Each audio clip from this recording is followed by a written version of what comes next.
We all know what happened on 9/11. A bunch of Saudi dudes hijacked some planes and flew them into some buildings, resulting in a police state here at home and a series of wars in the Middle East, which caused the deaths of millions of people. Now, obviously, there have been a whole lot of kooky shit that's popped up around this event. You know, like the idea that holograms hit the buildings or some space weapon dissolved the buildings. But the reality really isn't kooky. And if you'll separate the chaff from the wheat, you'll see that the evidence is tangible. And I'm going to try to give you a breakdown of some of that, while I'm going to show you why I believe the whole thing was an inside job, more or less. I'm going to show you evidence of foreknowledge. I'm going to look at the physics involved. I'm going to look at other nations that were involved. I'm going to look at the motivations of those agents, and we're going to draw some conclusions at the end. I think there's significant evidence to suggest that we had foreknowledge of the event, kind of like Pearl Harbor. And if not us, then certainly somebody did. There was a lot of insider trading that was going on. There was a significant increase in put options on American Airlines and United Airlines stock in the days leading up to the attack, and that's been cited as evidence of insider knowledge. Proponents argued that this suggests that certain individuals had advanced knowledge of the attacks and profited from them. Now, I've never played the stock market, but I know enough to know that a put option is essentially a bet that the stock will go down. If the stock crashes, you make money, and that's exactly what happened. Somebody made some big bucks on this. And one thing that seems strange to me is that they've never really disclosed who it was who made the put options. All you have to do is look. Nobody ever has, but the put options were made. Also on that day, there were a huge number of drills being conducted that mirrored the events that actually occurred. Vigilant Guardian is one, a military exercise simulating a terrorist attack involving the use of airplanes. The exercise was conducted by the North American Aerospace Defense Command and involved several different branches of the U.S. military. And at a presentation made by Webster Tarpley at the Vancouver 9/11 Truth Conference, he explained that 9/11 was host to the greatest density of drills in the history of the U.S., including plane hijackings, flying planes into buildings, and building collapses. So essentially you had all these drills going on that muddied the water so much that people really couldn't react to the real event because they didn't know what was a drill and what wasn't. The two overlapped so much, so significantly overlapped, that nobody knew what was going on. This, to me, indicates foreknowledge. Now, you know, make up your own mind, but to my satisfaction, it certainly does. Okay, now let's look at some of the physics involved with the actual collapses themselves.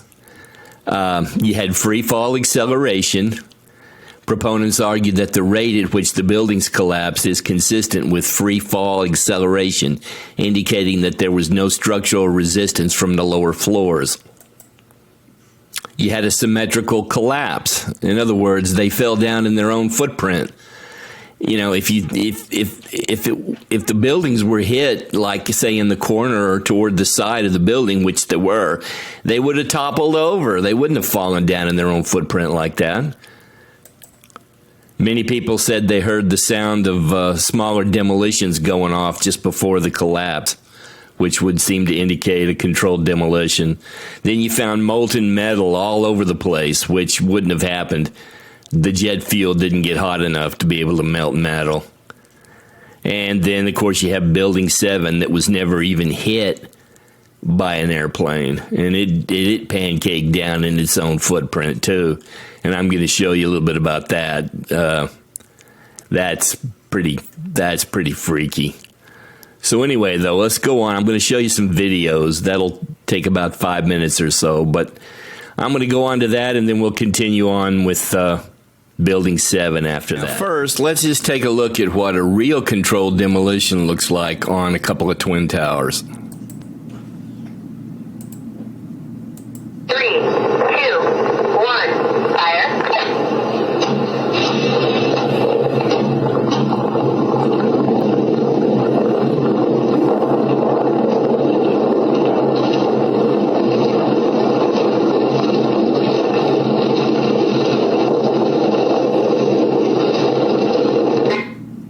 Remind you of anything? Now, I had already mentioned something about people hearing explosions before the building started to collapse. Let's take a look at what this guy has to say. The idea that these buildings came down because of explosions, and even more specifically because of explosives planted in the building, was an idea found all over the place on 9/11. On the scene by eyewitnesses, even on television, on the radio, in the paper. Very common. And it's important that we know that. It changes our perspective on this. Away from the scene so they can handle the emergency situation. Again, it appears that an aircraft of some sort did hit the side of the Pentagon. The west front is sort of put around the cemetery. That is according to a lot of parking officers that were being locked.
So as you saw, there were quite a few little micro explosions down beneath the part of the building that collapsed.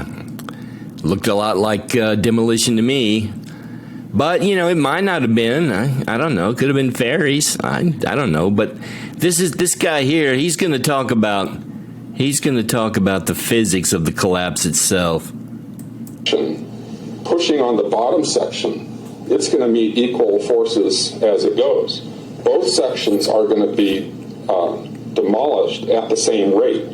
So by the time you've crushed up 15 stories below it, the top 15 stories are also going to be crushed.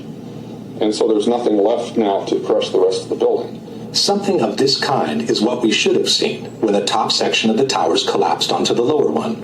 The upper and lower sections should have mutually destroyed each other until all the energy is dissipated and the system comes to a rest. What could would not have happened is this. A little tiny chunk of the building can't possibly fall and crush the entire structure below it. This is such a simple, fundamental concept that architects and engineers were astonished in seeing it totally ignored by NIST. This is high school physics, and our whole society is being led to believe that these fundamental laws of physics, hard science, don't apply anymore. Assuming that the top section on the left contains enough potential energy to destroy the rest of the tower, and assuming we dropped both upper sections at the same time, which one would hit the ground first? It would be the second, of course. As it finds no obstacles in its path, the section on the right would quickly accelerate to free fall speed and maintain it all the way to the ground. The section on the left, instead, needs to use some of its energy to destroy the structure below, so it could never achieve free fall speed. In the case of the Twin Towers, however, both upper sections fell with an acceleration close to free fall speed, as if their path had been practically free from obstacles. It took each tower between 10 and 12 seconds to collapse to the ground, while an absolute free fall time would have been 9.2 seconds. In other words, both upper sections of the towers found enough energy to destroy 80,000 tons of healthy structure below, while accelerating to near free fall speed. This is, as we have said, absolutely impossible by gravity alone. The law of momentum conservation won't allow it. A building cannot do free fall with a huge steel structural system in place to support it. The Twin Towers could not have come straight down through the resistance of 80,000 tons of structural steel at the speed of practically free fall. That just would not happen. If in fact it actually hit and made an impact, was effectively crushing anything, pushing hard on this core structure below it, the core structure is going to push back equally hard. And that's what's going to cause the top section of the building to slow down. As energy is drained away from the system to deform those members, it would slow down the descending mass and cause a descent at less than free fall speed. There is only one way for those buildings to have collapsed at the speed they did. The buildings fall at a speed which can only occur if the structure has been removed, the vertical structure. The same Shyam Sunder from NIST has acknowledged that free fall can only be achieved with the absence of a structure below. Free fall time would be an object that has no structural components below it. But what could have removed the supporting structure below, since the falling section didn't have any extra energy to do so? The fact that it's coming down at free fall says all of the energy is being used to just make it go straight down, which means it's coming down through itself and not breaking up the building as it goes. Something else has to be clearing the way. There is only one known way to allow that kind of acceleration while removing the supporting structure. A building cannot do free fall without it being blown up. That's the only way it could come down at free fall. The only way that a building can accelerate as it collapses is by having pre-engineered, precisely timed, and precisely placed explosives. In other words, controlled demolition. Well, there you have it. Let's move on. In spite of almost 100 skyscraper fires, many raging infernos lasting hours and days, and obliterating everything but the steel superstructure, no building has ever fallen from the fire, with the exceptions of the buildings on September 11th in New York City. And look at those there. Look at some of those fires. That's a hell of a lot more intense than what happened that day, and yet those buildings didn't collapse. Come on. Let's look at Building 7. It fell late that afternoon. It was never hit by a plane, and we'll just take a look at it here. The first video will show all these news presenters talking about how it looks like a controlled demolition. Then I'm going to show you a video of the firefighters talking about how they're about to bring it down. It's about to blow, as they say. And then I'll show you a video of the BBC announcing that it had fallen 20 minutes before it did fall. So let's take a look at this. For the third time today, it's reminiscent of those pictures we've all seen too much on television before, when a building was deliberately destroyed by well-placed dynamite to knock it down. Did they actually use the word brought down, and who was it that was telling you this? The fire department. And they did use the word, we're going to have to bring it down. We heard this sound that sounded like a clap of thunder. It looked like there was a shock wave ripping through the building, and the windows all busted out. About a second later, the bottom floor caves out. The building followed after that, and we saw the building crash down all the way to the ground. And I turned in time to see what looked like a skyscraper implosion. It looked like it had been done by a demolition crew. The whole thing just collapsing down on itself. It was almost as if it were a planned implosion. It just pancaked. Okay, now here are the firefighters just before the event there.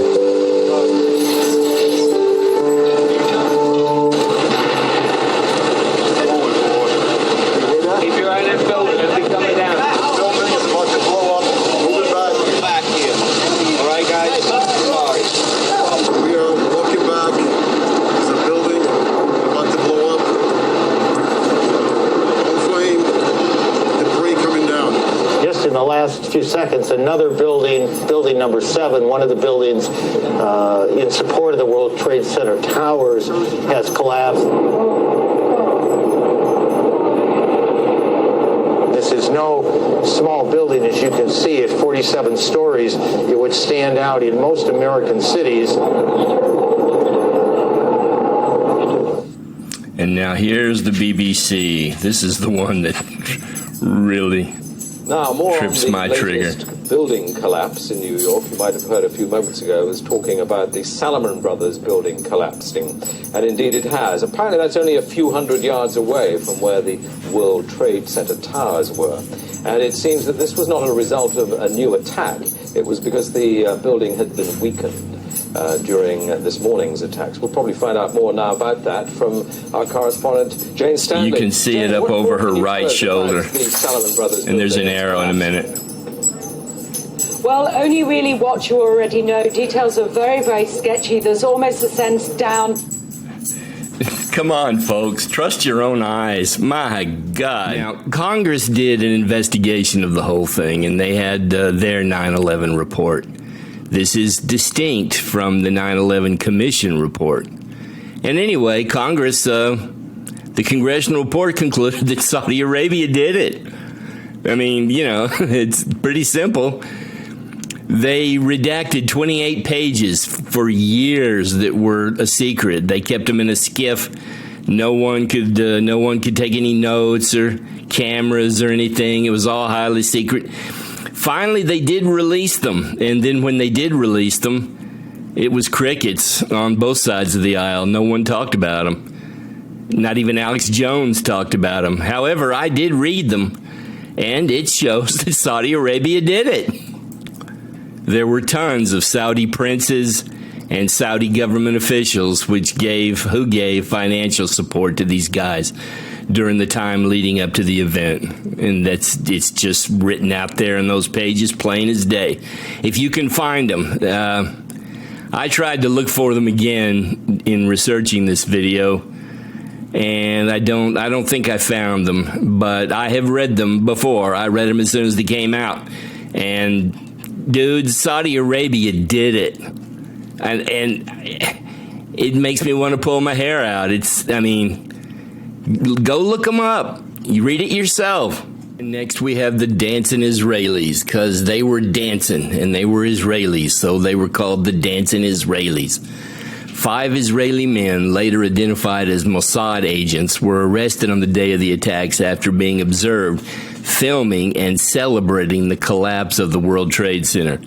Proponents argue that this indicates prior knowledge of the attacks and a possible role in their planning or execution. And let me just read you, or let's show you a video of the whole thing. 9/11, 5 Israelis who were seen photographing the collapse of the Twin Towers and celebrating were arrested and detained for several weeks. In documents later released by FOIA requests, the FBI redacted their faces in pictures where they were posing in front of the burning towers and described them as being happy and jovial. One of them stated, "Israel now has hope that the world will understand us." The end of the declassified document asks if they had foreknowledge of the event and were there to film it, and the answer was redacted. As soon as they were released, they returned to Israel and went on television, where they confirmed that the answer was yes. The fact of the matter is, we are coming from a country that experiences terror daily. Our purpose was to document the event. The dancing Israelis had fake student IDs, and several accounts of suspicious Israeli art students were reported to be infiltrating government buildings. Over 100 of these Israeli art students were arrested. Fox News reported that these art students served in military intelligence and explosive ordnance units. The majority of those questioned, quote, stated they served in military intelligence, electronic surveillance intercept, and or explosive ordnance units. In March of 2000, several of these Mossad art students were living in the World Trade Center as part of the World Views Artist in Residence program. Okay, so there, Israel's got a link there. Seems pretty clear to me. So they got their fingers in the pie, too. Let's go on. Now, you've got the Saudis and the Israelis, and let's complete the unholy trinity with some people on our side, shall we? I'll just read this. The Project for the New American Century used the phrase "a new Pearl Harbor" in a 2000 report titled Rebuilding America's Defenses. The report argued that a catastrophic and catalyzing event like a new Pearl Harbor would be necessary to galvanize public support for a more aggressive U.S. foreign policy and the transformation of the U.S. military.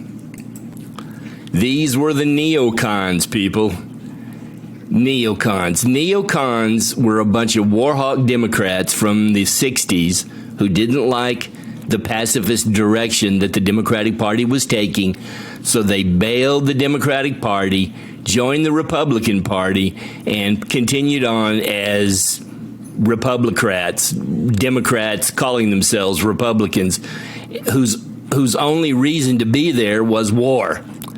And let me read you some of these guys. William Crystal, you'll see him on TV all the time. Robert Kagan was one of the co-founders, big wig in the Bush administration. Paul Wolfowitz, Deputy Secretary of Defense under Bush.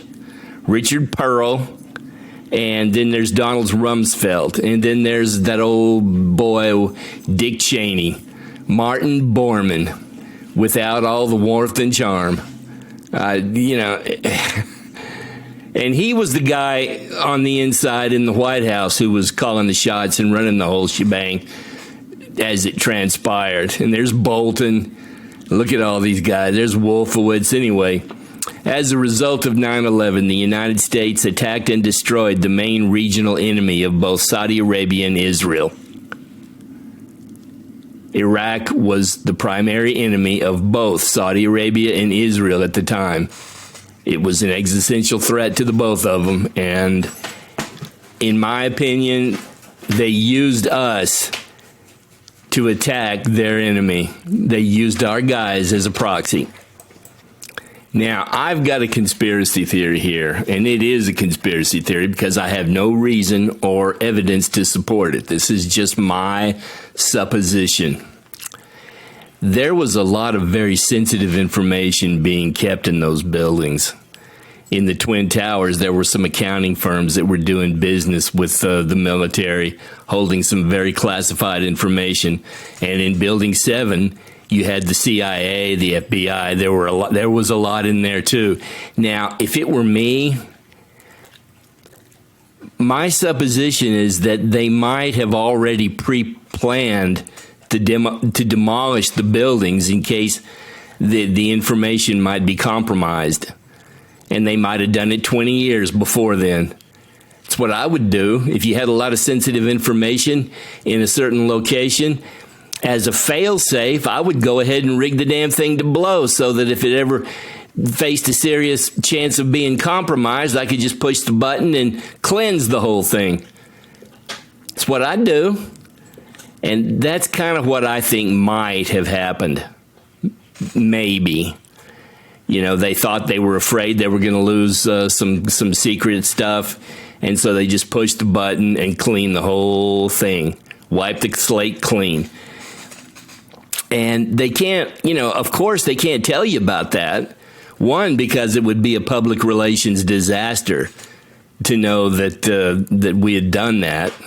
But also, think about it. If they did that, who knows how many more buildings all over the country they've already done that to, and they're just waiting around to get blown if something bad happens. Think about it. I wouldn't tell anybody about it. Anyway, that's just my supposition, and that's just my conspiracy theory. But either way, I think anyone can look at this and suddenly, if you were a doubting Thomas before, you might not be so doubtful, so dubious now.